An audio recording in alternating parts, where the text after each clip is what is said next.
Quel avenir pour la cantine scolaire de Comte-Avoir?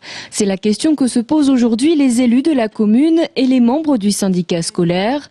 Dans ce réfectoire, près de 70 repas sont servis chaque jour de l'année à des enfants de la maternelle au cours moyen, venus des écoles de Comte-Avoir et de Giseux. Seulement voilà, suite à une visite de contrôle, la cantine a été déclarée non conforme et les services sanitaires de la préfecture d'Indre-et-Loire demandent aux collectivités de faire les travaux nécessaires. Il y a plein de non-conformités avec donc bien sûr qui consiste à faire des améliorations. Par exemple, il faut des pièces de froid, il faut vestiaire pour le personnel, toilettes pour le personnel, et vous voyez la place qu'on a, donc pour faire ça c'est pas possible. Il faut qu'on mette 2 frigos, c'est plein de choses, donc on suppose que ça va coûter très cher.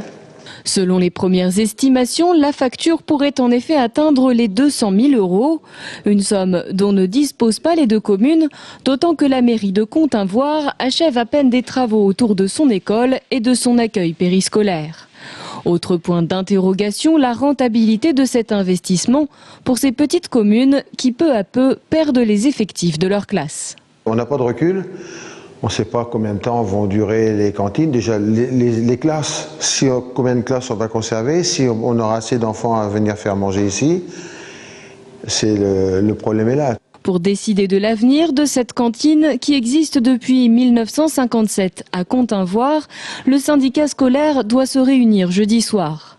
Pour l'instant, il n'est pas question de fermer l'infrastructure, seulement peut-être d'abandonner la cuisine pour laisser place au plateau repas.